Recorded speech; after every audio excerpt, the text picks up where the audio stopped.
Hello, welcome back to another knitting vlog. My name is Lizzie, also known as In the Rose. I'm a knitwear designer based in Seattle, and today I'm just going to talk about all things knitty that I have done in the last month and a half. Okay, to start things off, I was about to say that I didn't have any yarn acquisitions, and that would be a lie. I definitely do. I don't think a month goes by that I don't get yarn of some kind. So to start things off, I got to go to Flock Fiber Festival this month. It was at the Seattle Convention Center this year, and it was a really good time. I think it's the biggest it's ever been. There were lots of yarn vendors, dyers, some stores had booths as well. There was a designer's table. They had talks all weekend. I only got to go on Saturday, but I still had a really good time. And I don't think I've ever seen so many hand knit pieces worn in public in one place. Like, it was really awesome. You know, walking around, you kind of make eye contact with people and you're like checking out each other's tops or skirt or dress or whatever. And, you know, you can kind of like recognize different patterns, which was really cool. So I am not on a yarn ban per se, but I have bought a lot of yarn in the last year that I just need to work through. So unless I have a really specific need for something, I'm just trying to use what I have. However, I had to get something. You know, like I can't go to a fiber festival and not get something. You know, you pay to get in. What are you going to do? Just walk around? I feel like it would kind of be a waste to not get something. So I was on the hunt for a hank that I could make a pair of socks with to kind of commemorate the event. Just something to remember it by, and I saw this and I was instantly hooked. It's by Superglow. It's their Super Sock base and the color is Guilty Pleasure. This is the first time I had ever heard of Superglow, so I'm not super familiar with their whole deal, but I guess this was from a Chappell Roan collection, which I really love. There are just like beautiful reds, bright pinks, flecks of blue and maybe black even. Really pretty. And they had a really good sale at their booth too, so I think I got this for like 30-ish% off. Anyway, big fan, and I think I have a yarn in my scrap bin that I can use for the toe and heel and cuff that matches pretty well. It's like a burgundy that I think will be very complimentary. So I don't know when I'm gonna get to that, but this is gonna be a really fun pair of socks.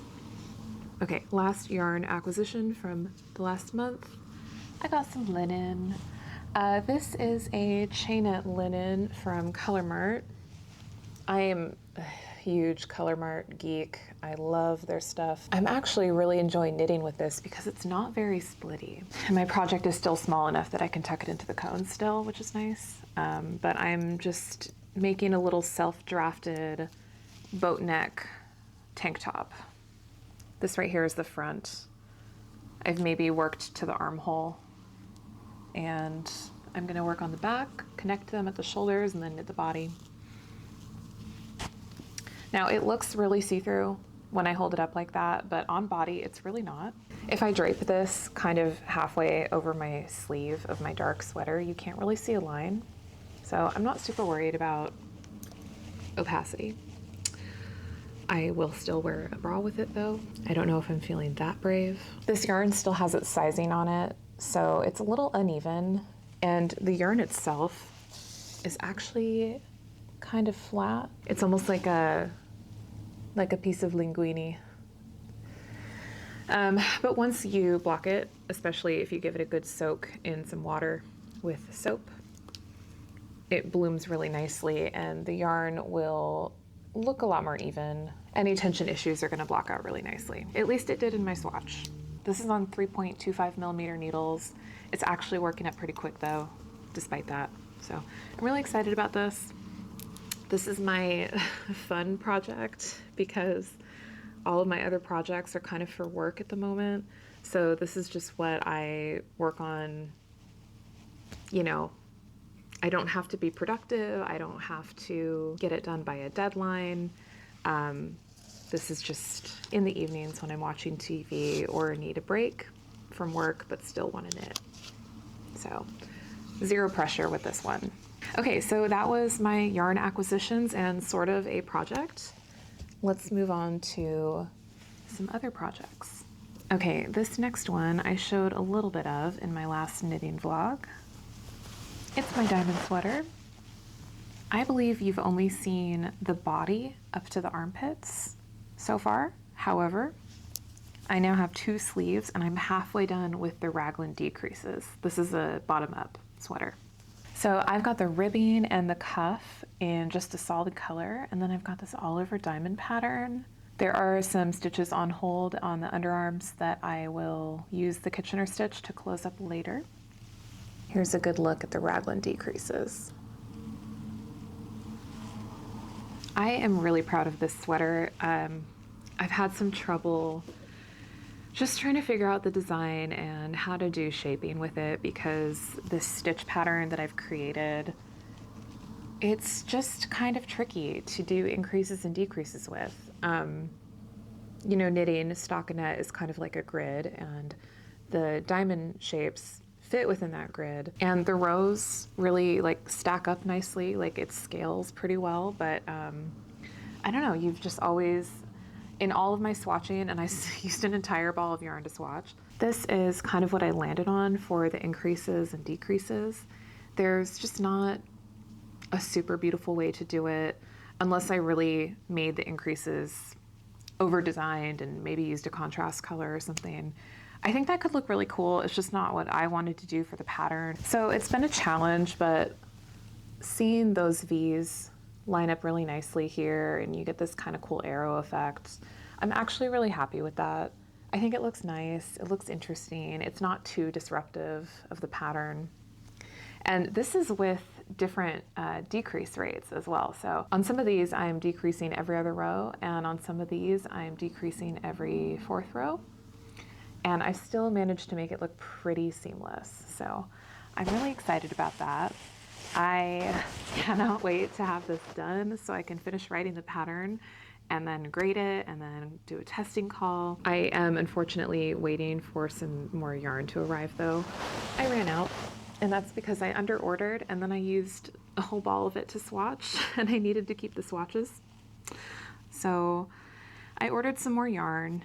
If you are in the US, you know that there's just been a lot happening lately, especially with tariffs and international trade, and that is having a huge effect on yarn here. So this is Sandnesgarn Sunday. When I ordered the yarn for this sweater, it was about $10 a ball. When I went to go order a couple more because I was short, it was $12.20 a ball. And Sandnesgarn is already kind of overpriced in the US. It's not a cheap yarn to get here in America. So that really sucks. It means that I'm probably gonna be using different yarn for a while. Makes me really sad. And I also can't get yarn from a lot of my favorite companies, at least not for the normal prices unless I want to be paying a lot of extra money. I really hope that that's not the case forever. So long story short, the yarn situation in America really sucks right now, and I'm gonna have to find some new favorites. And also, not that I bought a lot of yarn from Joann's, but for the people that do, what do you even do? You know, like I can't get it from overseas, at least not affordably. I can't go to Joann's. And I do have some local yarn shops at my disposal, but it's expensive, you know, like I can't do that all the time. So if you have any favorite yarn companies that are based in the US or shops to order from, please let me know in the comments what those are, because I need some options. I did not mean to go on a tariff rant, but yeah, those feelings are knitted up in this sweater. This is the last time I'm going to be able to get this yarn for the price that I did. Kind of makes me sad. Yeah, if you're interested in test knitting this sweater for me, leave a comment and I'll be sure to let you know when I put the testing call out. The main yarn is essentially DK weight. I'm using 2 strands of fingering, and then the diamond yarn is 1 strand of fingering. And it's a raglan bottom up crew neck sweater. Okay, my next whip is something I haven't touched in a few weeks. It is a second sample for my shift sweater. I'm making really good progress on it. I don't even think I had anything to show you in the last vlog. Can you leave it alone?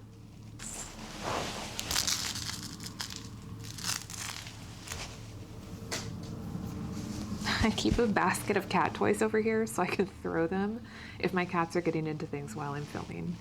Okay, anyway, my main reason for knitting the second sample was so that I could film some tutorials for the shift sweater pattern. So I made a tutorial for this double folded collar, just showing my favorite way to bind off and sew down this neck edge. And it creates this really pretty braid, you know, so it looks really nice on the inside. The other great thing about this particular collar bind off is that it's really stretchy. Some of the other ones that I've tried in the past make the collar so stiff that I can't even get it over my head, and if I can, it kind of like chokes me. So this one has plenty of ease, plenty of movement. It provides a little bit of structure though, so it's not going to stretch out like crazy. Yeah, I'm just really happy with it. I think it looks nice and it's super functional. It's also fast. This is way faster than trying to bind off with the tapestry needle. So yeah, I just wanted to share that with everybody. I will put a link to it in one of these corners so you can watch it and try it out for yourself. Other tutorials I filmed: picking up stitches in the middle of a stitch so that you have this kind of like continuation of the stitch pattern over the shoulder seam. I think that looks really nice. Yeah, so I will finish this one day, but I'm kind of done filming tutorials for now, so it's just not a priority anymore. I got some of the sleeve going. Yeah, I do want to wear this really bad though, so I will get it finished. I just don't know when. This yarn, by the way, is Drops Daisy. It's 100% merino wool, non-superwash, and it is pilling as I have been knitting this. That is unfortunate, but it's also really soft and it looks really nice. So I will just have to shave it more often than other sweaters, but that's fine. Okay, and speaking of the shift sweater, I just wanted to show off the original sample because my pattern for this is officially out. I published it on August 22nd, and I think I bought the yarn for this like all the way back in February, so it's been a really long time in the making. I'm so happy with it. It looks really beautiful and clean. I love the stitch pattern. The fit is really nice. There are some short rows on the sleeve cap so that it matches the shoulder slope and you don't get like a funny bump right here, you know? It has a really nice drape. The sleeves have a really pretty shape. I am just so happy with the way this came out. So if you want to knit one of these for yourself, maybe for the fall or winter time, I really recommend it. I'm a little biased. Admittedly, I still have some ends to weave in. I don't want to talk about it. I just like tuck them in for photos, you know, it's not a big deal. Even this sweater that I'm wearing, I don't know what to tell you. Anyway, this pattern is live right now. If you want to knit one of these for yourself, I'll put a link to the pattern down below in the description. Okay, this is my final finished project. This is, I don't remember the name of this sock. I'll put it on the screen, but it's from 52 Weeks of Socks. I basically just pilfered the stitch pattern because the pattern is cuff down, but I like to knit toe up, so I just used the stitch pattern and just did my go-to gusset sock that I know fits me well.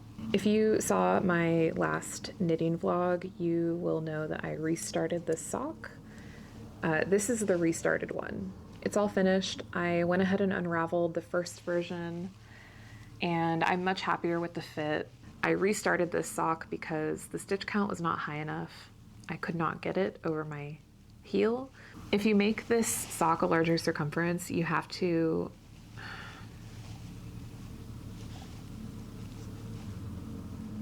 stinky baby. If you want to increase the circumference of this sock pattern, you have to do it in increments of either 5 or 10 stitches. So I went up to 70 stitches, which is usually too big for me, but this stitch pattern right here actually kind of sucks everything in, and it's not as stretchy as normal rib. So I'm actually really glad that I did the 70 because that turned out perfect. I can't wait till these are done. I think they're going to be really cozy for fall, maybe in a pair of Birkenstocks, living my best cozy life. Okay, so I think that's everything as far as yarn, whips, and finished objects go. The next thing I'm working on is completing my diamond sweater pattern, and I've also got a couple more designs in the works. Those are coming down the pipeline. Oh, I almost forgot. Oh my God. I got a knitting machine. I found a crazy good deal on Facebook Marketplace. Thank you, Emma, for sending me the listing. I got a Brother, it's a Knit King, but it's basically Brother. From my understanding, that's the same brand. I got a Brother 930. I also got a garter carriage. I got the disk drive and like 2 whole folders of floppy disks with different patterns in them. I also got an entire Rubbermaid of yarn for the machine. I have countless magazines, and I got all of that for $200. So I just could not pass that deal up. I've been thinking about getting a knitting machine for a long time, actually, because knitting is slow and sometimes I need it faster. I also kind of have this dream of creating like a knitwear brand. There are a couple people on Instagram who do this from their homes as well. They design a pretty small collection and then do made to order, because I love knitting for myself. I love pattern design, but I did go to school for fashion and I've always dreamed of having a fashion line. So I'm wondering if maybe I can make that happen with this machine. I can also hack it with some open source software to take full advantage of the 200 needle width on the bed. It's relatively easy to find parts for. Knitting machines are expensive is the thing, so I feel like the more common a model you have, the easier it is to find parts if you need. It's sort of like a Honda Civic, you know? Like I got the Honda Civic of knitting machines.